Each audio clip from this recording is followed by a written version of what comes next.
So I guess I'm gonna just start vague. What's your perspective on what's happening right now in Alberta with the Coutts blockade, and we're seeing all this polarization, especially on social media?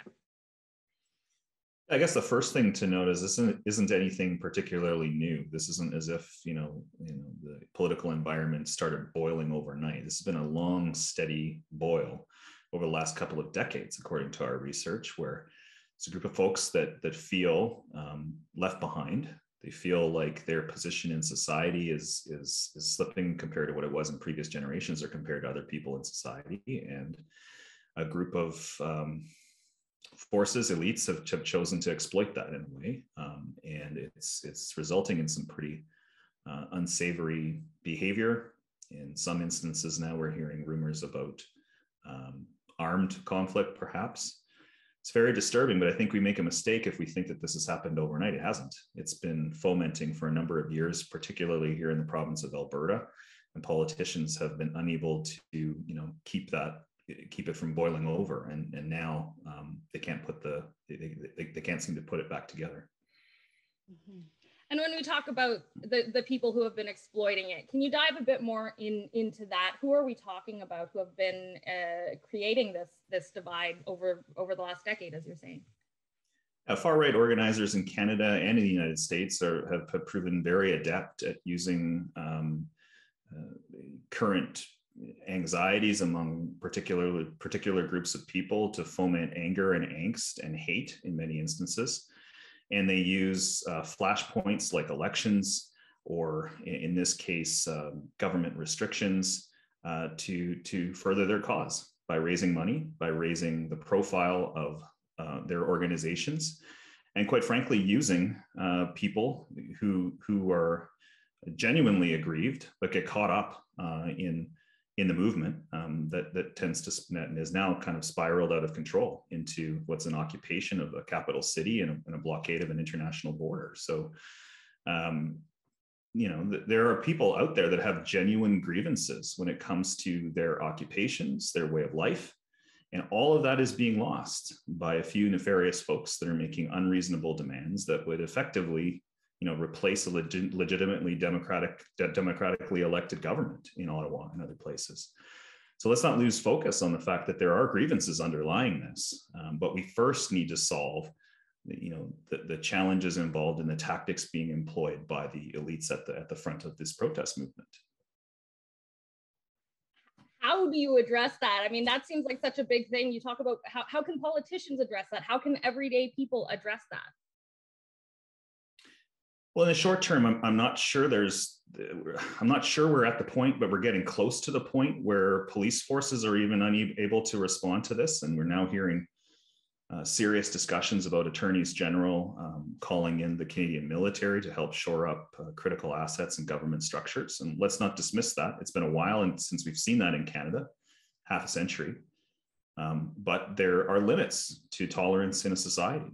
And it comes at a time, ironically, when Pierre Trudeau's son is in power, but Pierre Trudeau took a stand back in 1970 and brought in the army in order to shore up government assets, and in his words, to protect a legitimately democratically elected government. We're at that stage in the short term. There's not much politicking left to do when you've reached that stage. This is about protecting our democratic institutions. In the longer term, in a way, there's actually harder work to be done to stop using folks' grievances as political platforms, and rather actually working with folks that feel left behind by the forces of globalization, and working with them to find a good way forward. And until political parties start to treat people as people instead of just pawns in this political polarization game, we're going to be having these outbursts in increasing in frequency, if not intensity.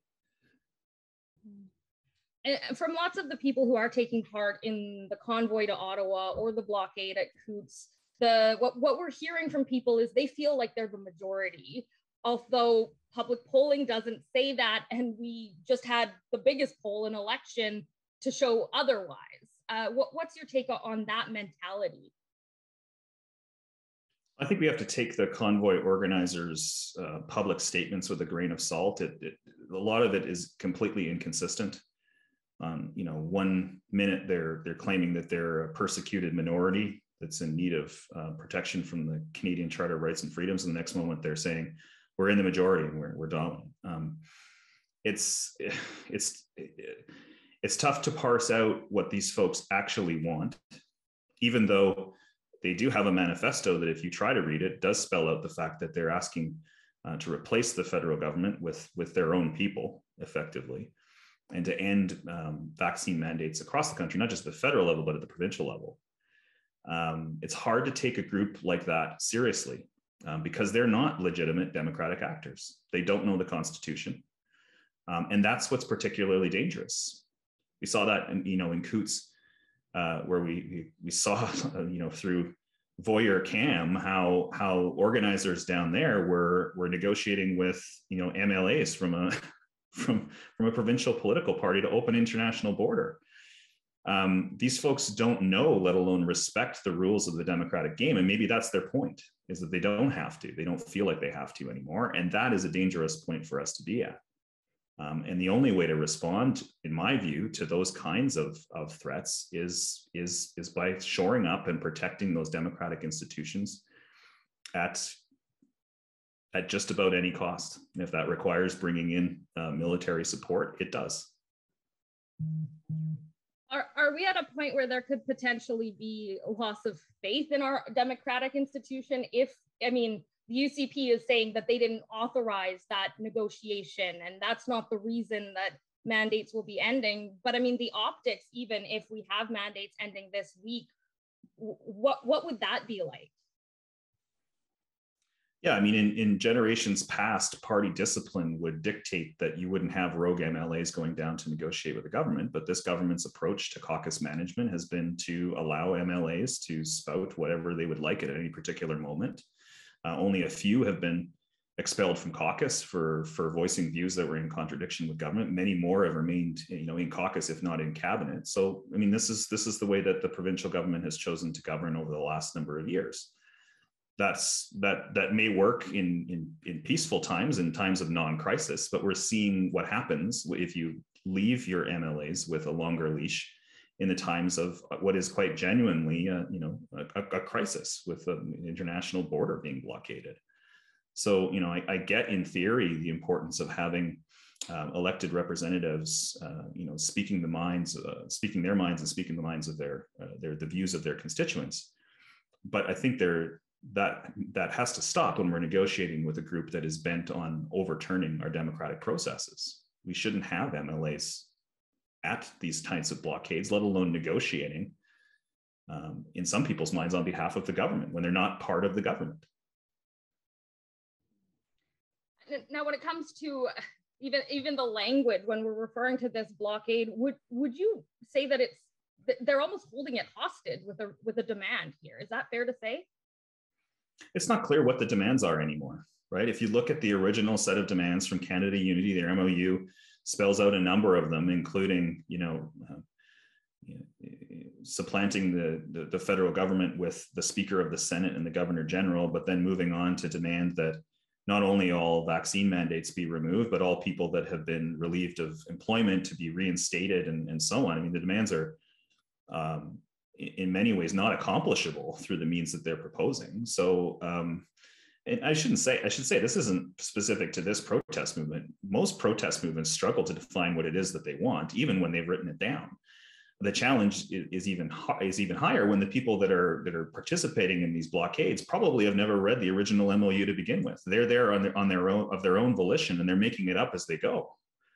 Unfortunately, we seem to have some government actors that look like they're doing the same thing. That is very worrying, and reasons why I think Albertans need to be paying attention to this very closely over the next number of hours. And you talked about how this has been growing over years. We have the far right preying on whatever the issue of the day is. What was the role of politics throughout the time in Alberta with that same polarization? Why is it more here than we might see in other provinces?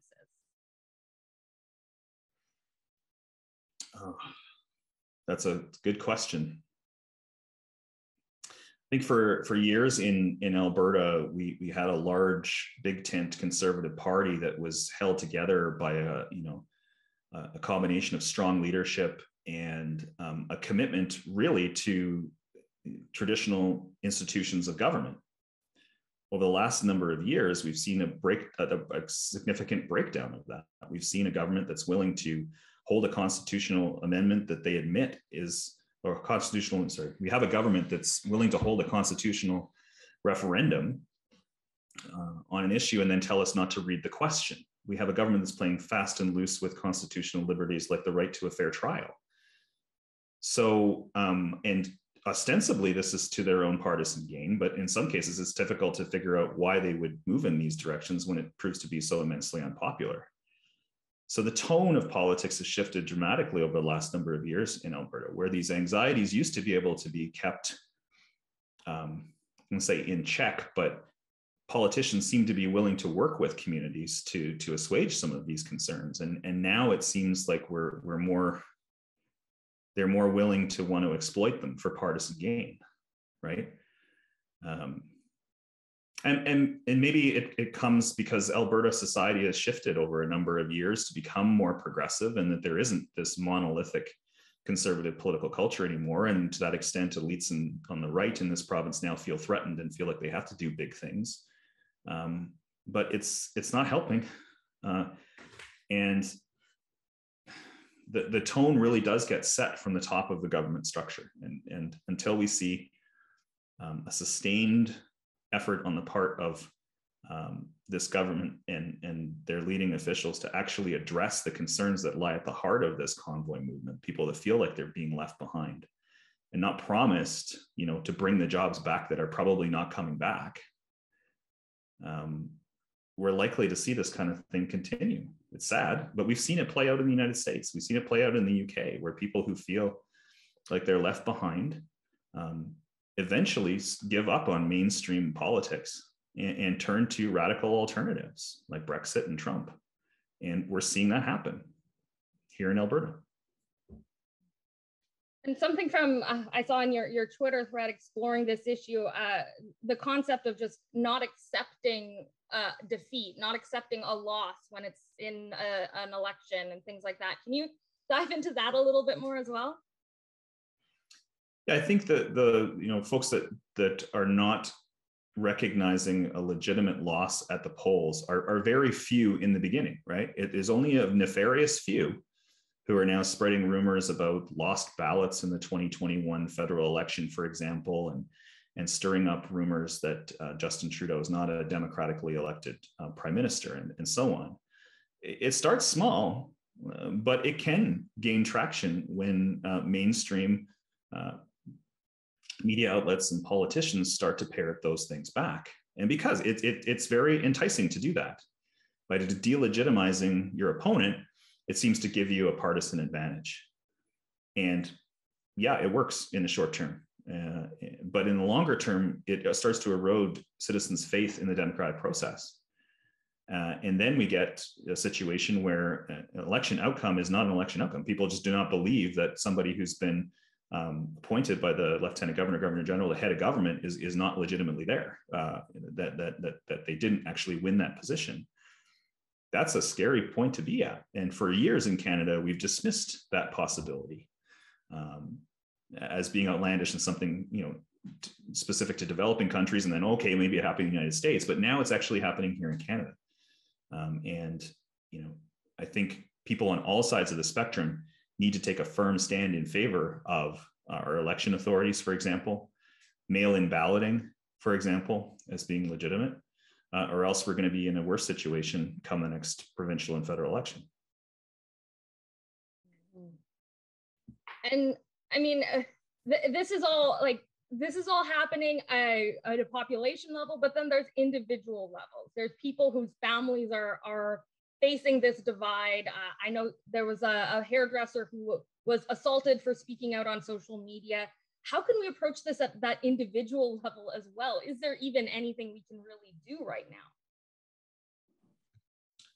Yeah, I think in in an ironic sense, the tone that Aaron O'Toole tried to strike in his parting address after he was ousted as Conservative Party leader is an important one. And one moment in that speech, he mentioned the importance of listening to each other. We've stopped listening to each other. Our research shows that only 40% of Albertans talk to someone about politics who's on the opposite side of the political spectrum within the last week. Only 40%. Some of this stuff comes from just not sitting down and listening to the underlying concerns, fears, anxieties of folks that have been there for a long time and are shared across these partisan and ideological divides. And as a result, when people don't feel listened to, they'll turn to people that seem to be listening to them. And those people, as we've seen here, sometimes have nefarious intentions, including toppling democratically elected governments. And it's not just a matter of, listening so it looks like you're listening. I mean, sitting down and talking with folks about what is really behind their anxieties. For a lot of folks that support the Convoy movement, it's been a long-term simmering sense that their way of life is now being openly threatened. When you unpack what that way of life means, it means in some cases, manual labor, in some cases working on a farm, in some cases, working on the rigs. And, those anxieties are real. And what makes it, I think, a little bit more vexing is that way of life seems to be coming to an end because of forces beyond anyone's control. And it becomes even more problematic. I think you should be, suspicious when shysters come to town trying to tell you they can control that and they can give you that kind of power back. When those forces, climate change, market forces, and so on, are really beyond the control of any one person, any one party, any one government. So I'd say, for individuals, be suspicious of the snake oil salesmen, the people I call the prep school populists that blow into town offering you simple solutions to complex problems. They're not there for you, they're there for them. And secondly, sit down and talk with people. That's part of what we're trying to do through our Common Ground project, is get people together to talk, because we've been across this province a number of times, sitting down in places from Hanna to Fort Mac, Lethbridge, Calgary, Edmonton, St. Paul, Camrose. And you'd be flabbergasted at how much people have in common. There's no division around that table when we talk politics, because we're there to listen.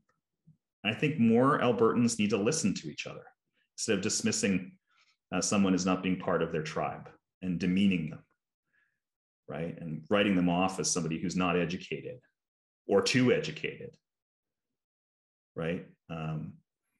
And I don't know where that starts. It would be nice if elites took that approach and spearheaded it. It may be up to us as civil society actors to actually do that for ourselves. So start with, maybe going back through your Facebook list, re-examining maybe who you've unfriended or who you've muted, and maybe having a discussion that doesn't involve, tip-tapping back and forth on text, but rather actually calling up and having that discussion. I think we're at that point where we need to be doing that.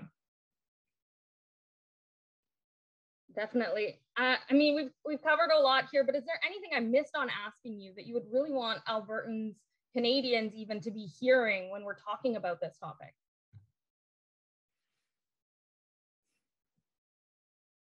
Yeah, I guess it's a broad question, Carly. It's a book in this thing, right? But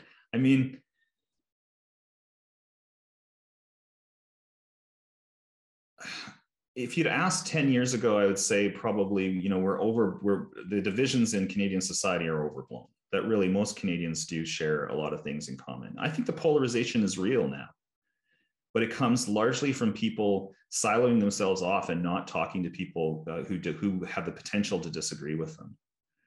And that only inflames the situation. There's no real single public square anymore, but rather, corners of the internet where people are talking with like-minded people and disparaging people who seem to be from another tribe. That's not productive. It's not the way that Canadian politics has been done traditionally. And I think that's what's so jarring for Canadians now, looking at what the events that are going on now. They can't explain how we got to this point. What I would tell them is it's been a long road to that. With politicians that are willing to exploit divisions for political gain, and quite frankly, citizens that are willing to go along with it. And until we actually start talking with one another seriously about what our common concerns are and what our common dreams and hopes are as Albertans or Canadians, we're not going to get back on that path to stability.